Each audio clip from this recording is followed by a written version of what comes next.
خاص قیامت کے دن کا ذکر۔ جب سور پھونکنے سے تمام دنیا فنا ہو جائے گی، 40 برس اس سنسانی کی حالت میں گزر جائیں گے، پھر حق تعالیٰ کے حکم سے سور پھونکی جائے گی اور پھر زمین آسمان اس طرح قائم ہو جائیں گے اور مردے قبر سے زندہ ہو کر نکل پڑیں گے اور میدان قیامت میں کھڑے کر دیے جائیں گے، اور آفتاب بہت نزدیک ہو جائے گا، یعنی سورج بہت نزدیک آ جائے گا، جس کی گرمی سے دماغ لوگوں کے پکنے لگیں گے، اور جیسے جیسے لوگوں کے گناہ ہوں گے اتنا ہی زیادہ پسینہ نکلے گا، اور لوگ اس میدان میں بھوکے پیاسے کھڑے کھڑے پریشان ہو جائیں گے۔ جو نیک لوگ ہوں گے ان کے لیے اس زمین کی مٹی مثال میدے کے بنا دی جائے گی، اس کو کھا کر بھوک کا علاج کریں گے اور پیاس بجھانے کو حوض کوثر جائیں گے۔ جب میدان قیامت میں کھڑے کھڑے تھک جائیں گے، اس وقت سب مل کر اول حضرت آدم علیہ السلام کے پاس، پھر اور انبیاء کے پاس اس بات کی سفارش کرنے کے لیے جائیں گے کہ ہمارا حساب کتاب جلدی ہو جائے۔ سب پیغمبر کچھ عذر کریں گے اور سفارش کا وعدہ نہ کریں گے۔ سب کے بعد ہمارے پیغمبر صلی اللہ علیہ وسلم کی خدمت میں حاضر ہو کر وہی درخواست کریں گے۔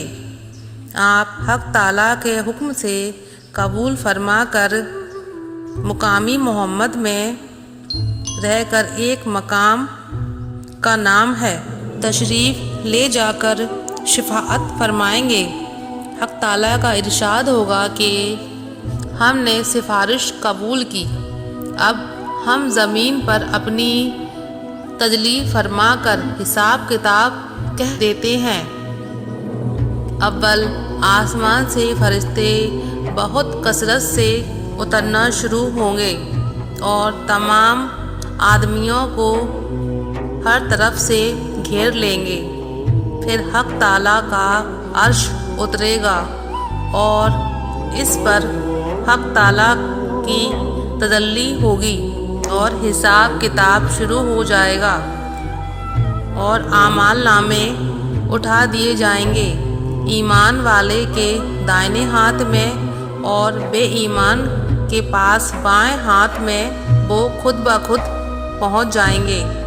اور اعمال تولنے کی ترازو کھڑی کر دی جائے گی، جس سے سب کی نیکیاں اور بدیاں معلوم ہو جائیں گی،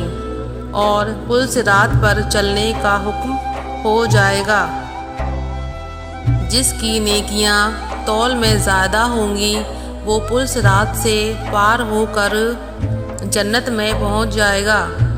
اور جس کے گناہ زیادہ ہوں گے اگر خدا تعالیٰ نے معاف نہ کیا تو وہ دوزخ میں جائے گا، اور جس کی نیکیاں اور گناہ برابر ہوں گے ایک مقام ہے عرفہ، جنت دوزخ کے بیچ میں، وہ وہاں رہ جائیں گے۔ اس کے بعد